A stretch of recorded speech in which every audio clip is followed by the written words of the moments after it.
So I'm pleased to welcome Henry Lai with us today, one of the award winners of the Knowledge Translation Student Award that is given out annually from the National Collaborating Centers for Public Health. So I just want to start by saying a big congratulations, Henry, on winning the award. And I'll pass it over to you now to present on your award-winning project. Thanks. Before we begin, I'd like to make a land acknowledgement. We recognize the traditional, ancestral, and unceded lands of the Hunkaminam-speaking Musqueam people.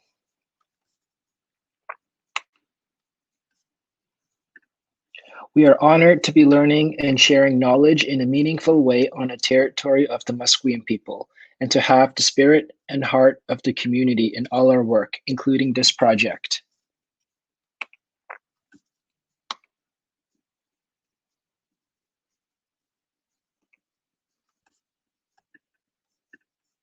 The purpose of this project was to evaluate a community-based and Indigenous-led approach to improve cardiometabolic health outcomes and reduce sedentary activity time among Indigenous adults living in a rural and remote community.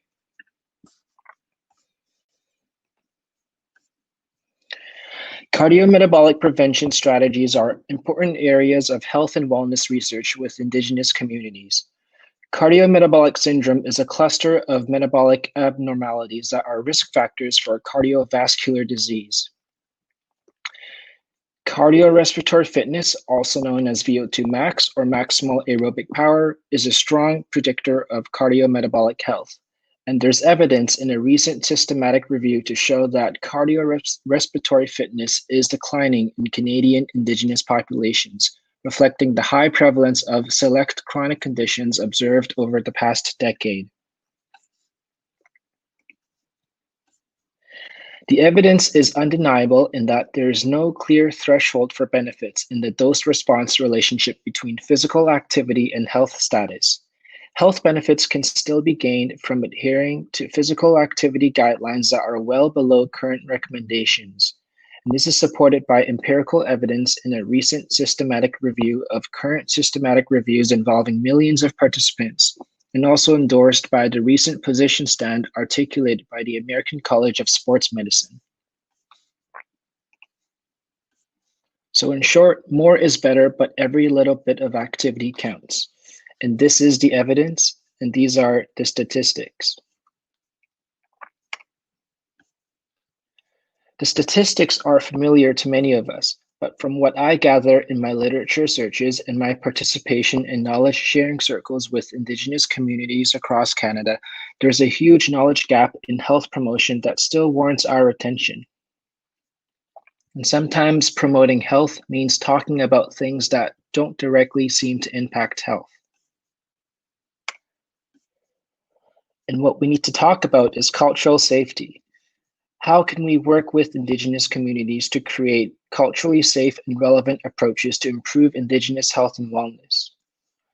Working with Indigenous communities in this capacity is commonly called a strengths-based approach because we are focusing on the innate strengths and aspirations of the community to design interventions that respect the traditional, historical, and cultural perspectives of health and wellness unique to each and every community in Canada. We want to move away from using generic physical activity guidelines because they use a one-size-fits-all approach, which is generic and doesn't incorporate Indigenous perspectives and are deemed culturally unsafe methods to improve health and wellness. So to enhance the usage and effectiveness of these generic guidelines, we have to modify conventional approaches to ensure that the strategies respect the Indigenous ways of teaching and learning, or as the elders have taught me, doing research in a good way.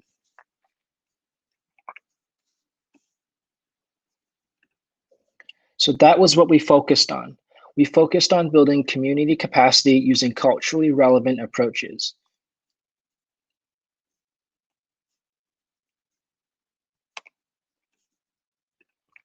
Integrating culturally safe knowledge translation practices into our community-based work, we hypothesized that this approach would improve health-related physical fitness and healthy lifestyle behaviors, including physical activity and sedentary behavior.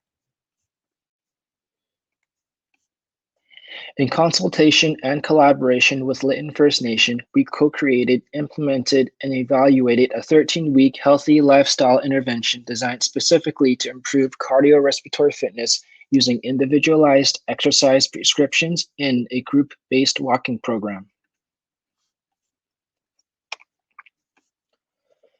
We also engaged the community through knowledge sharing circles to empower and enhance the self-determination to engage in healthy lifestyle behaviors, including reducing sedentary activity time.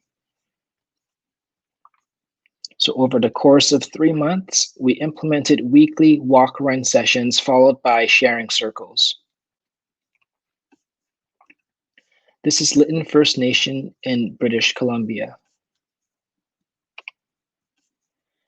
Lytton First Nation is situated in the interior of BC, northeast of the city of Vancouver. It is located on 14,000 acres divided into 56 reserves that are scattered along a 100-kilometer radius on both sides of the Fraser Canyon. This timeline discusses the work that was put in prior to the intervention. There were 3 elements: capacity building, sharing circles, and knowledge translation. Overall, this knowledge translation process included holding knowledge sharing circles, conducting health and wellness surveys, as well as environmental scans with the community to identify health and wellness related goals that were unique to Lytton First Nation. We analyzed the voices of the community through UBC Qualtrics using the word cloud visualization program. And from what we gathered overall, we learned that the most important element in this project was that it was community-based and led by community members. In particular, activities should be led by elders and promoted as family-oriented events. And this promoted an educational environment that reflected the Indigenous ways of teaching and learning, including the intergenerational sharing of knowledge by elders.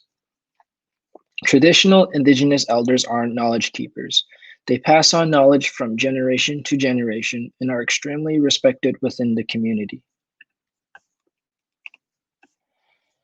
Finally, the community members indicated that emphasis should be placed on promoting holistic health and wellness, which includes balancing physical, mental, emotional, and spiritual well-being. In conventional approaches, the focus is often a biomedical one, and a lot of talk is on risks, illnesses, and diseases. That's a deficits-based approach. In contrast, culturally safe knowledge translation work should focus on a strengths-based approach, which draws upon the innate strengths of a community. And that was why we conducted environmental scans and surveys and held all these knowledge sharing circles with the community. We wanted to ensure that the project aligns with what they believed in. We wanted to make sure that we empowered goals at the individual level through the individualized exercise prescriptions and to help everyone achieve these goals together at the community level.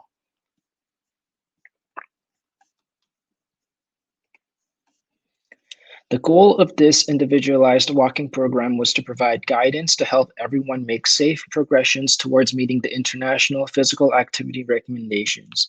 And this was a slow, progressive, risk stratified approach. The group-based walking activity was a safe, inclusive space for everyone to accomplish their goals at their own pace and within their own comfort zone. This is just an example of an exercise prescription based on the FIT principles. The default stage is of low intensity, about 40 to 50% heart rate reserve, but the exact numbers are determined by other factors such as age and resting heart rate. Sharing circles were held after the walking activity. Topics to the sharing circle were based on direct input from community members, and this was done in a few steps. The first step involved a co-creation activity where participants were able to write or draw out their perceptions of health and wellness and what they were interested in sharing and learning. In the co-creation activity, we presented 8 topics related to Indigenous health and wellness. These topics were derived from the perspectives of Indigenous community leaders from across BC who completed a voluntary and anonymous health and wellness survey disseminated at the National Indigenous Physical Activity and Wellness Conference, which was hosted by our Indigenous Studies and Kinesiology team in 2018. We created tentative topics generated by perspectives from Indigenous community members living in BC to ensure that the information we presented to Lytton First Nation was culturally relevant. We categorized responses on a wall using the qualitative approach of affinity mapping. Affinity diagramming is a process used to collect and meaningfully cluster observations and insights. And this process includes organizing the information into thematic groups based on the researcher's interpretation of the data and synthesizing the knowledge into theories that can be used to make generalizations about a topic.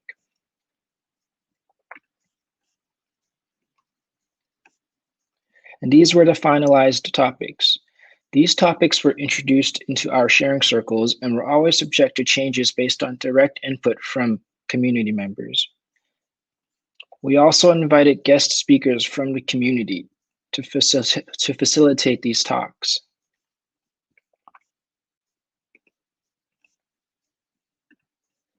So through this knowledge translation process, we worked with the community to co-create a 13-week program that empowers individual and family-oriented goals in cardiometabolic health and related lifestyle behaviors. We looked at fitness-related outcomes and select healthy lifestyle behaviors pre and post.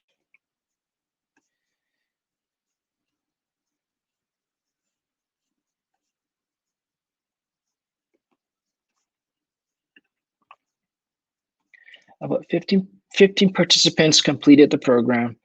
There were no significant changes observed in weight, body mass index, waist circumference, percentage body fat, grip strength, and flexibility. However, we saw a significant reduction in resting heart rate to within the 60-80 beats per minute bracket, and resting systolic and diastolic blood pressure to less than 120/80. There was a significant increase in cardiorespiratory fitness, approximately 7% improvement overall.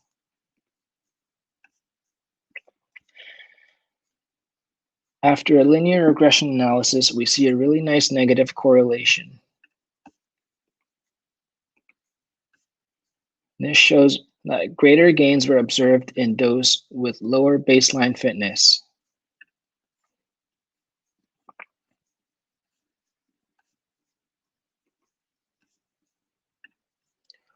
Overall, we saw a 7% increase in VO2 max, with the least fit group improving by about 13%, which was significantly greater than improvements observed in the groups that were more fit.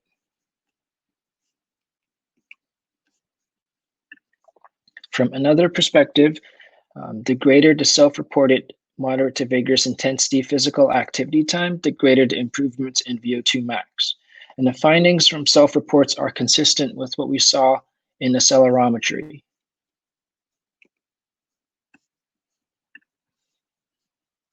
We believe that this was a very successful program with the community. To start, we saw a 75% completion rate of the program. 20 people were recruited and 15 finished the program. This was a good indicator that the participants bought into the program. In addition, exercise adherence rate of reaching the goal of 150 minutes of MBPA per week increased by about 93% post-intervention. Here's another perspective of this. On the x-axis, we have MVPA time in bouts of 15 minutes or more and in bouts of 30 minutes or more. And on the y-axis, we have total MVPA time. And there was a significant increase in MVPA time spent in bouts of 30 minutes or more. And this increase was approximately 17%, which is about 10 minutes. So on average, the time spent in doing 30 minutes of moderate to vigorous intensity physical activity at a given time went up by about 10 minutes. And this is clinically relevant considering that international guidelines recommend doing 150 minutes per week or 30 minutes per day in bouts of 10 minutes or more. So increasing the amount of physical activity by 10 minutes each day might not seem a lot, but it reflects a 7% increase in cardiorespiratory fitness. And these are clinically relevant improvements in cardiorespiratory fitness. In short, health benefits can be gained by adhering to physical activity guidelines well below current recommendations. We also observed a 23% reduction in self-reported sedentary activity time. And looking at accelerometry data, we observed that extremely long sedentary bouts lasting longer than 60 minutes, that decreased significantly post-intervention. We postulated that after the intervention, extremely long bouts of sedentary activity may have been interrupted more frequently with physical activity, considering that the total number of sedentary breaks increased post-intervention. We postulate that increased interruptions in sedentary behavior could be attributed to the internalization of healthy lifestyle behaviors that were shared in our knowledge sharing circles.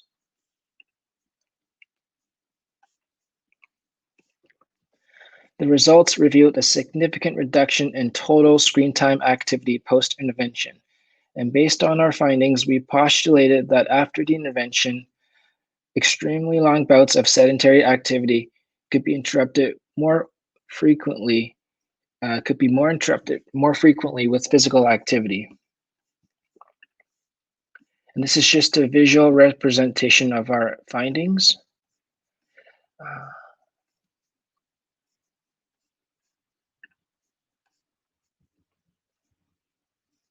So our key message was that we should sit less, walk more, and that every little bit of activity counts. And this demonstrates the importance of integrating cultural safety in research with Indigenous communities. A strengths-based approach considers the innate capabilities and aspirations unique to the community. And from what I learned, the most important element is the growth and safety of the community.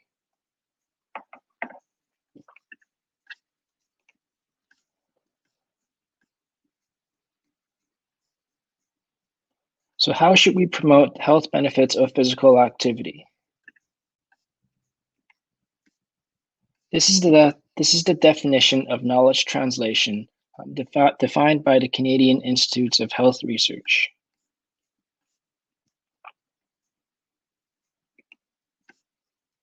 But sometimes promoting health means talking about things that don't directly seem to impact health. As such, we propose a modified definition of knowledge translation, the co-creation, sharing, and culturally safe application of knowledge to reflect a strengths-based perspective of knowledge sharing in support of traditional ways of teaching and learning. So in summary, generic physical activity guidelines should not be applied within Indigenous communities. What we need are culturally relevant and safe approaches, and these approaches require extensive community engagement. Sharing circles draw upon the traditional, historical, and cultural perspectives unique to the community.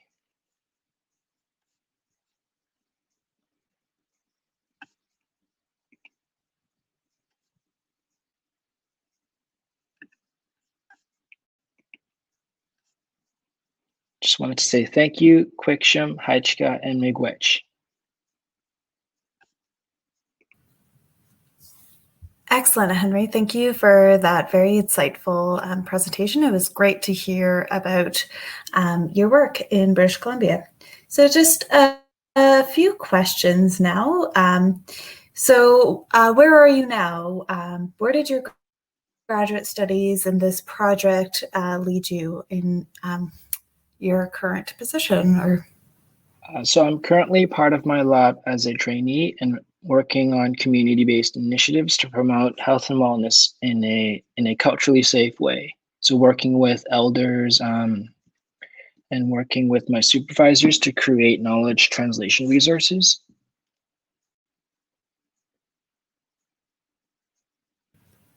That sounds really exciting.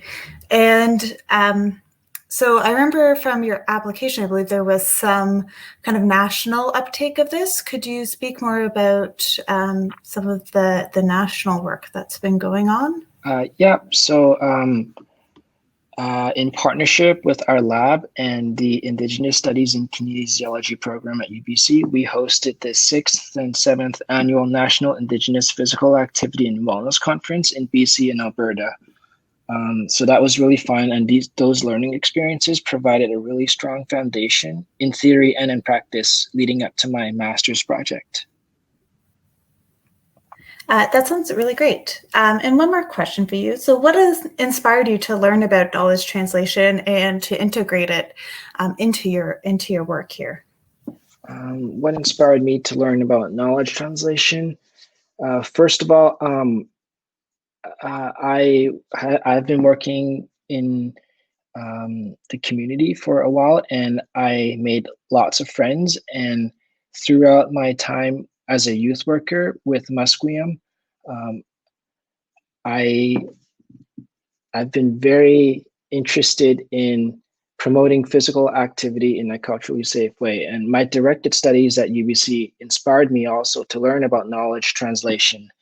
In one course, I worked in a field placement with the Health and Fitness Society of BC, where we co-created knowledge translation resources. And then we worked with the communities to implement these resources, such as hosting local walk-run events on National Indigenous Peoples Day. Yeah, so all of these activities really shaped my learning experiences, and they provided a really strong foundation to start my master's project. That is really great. And just one last question. Is there anything else you would like to share about your work or any final words here? I guess I just want to raise my hands and thank everyone who supported me in my journey as a graduate student, especially our elders who continue to teach me so much about what it means to do meaningful research with Indigenous communities and just doing research in a good way.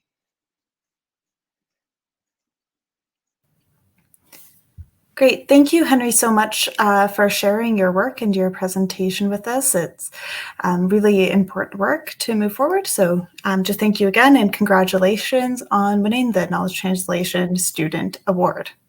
Thank you, Claire.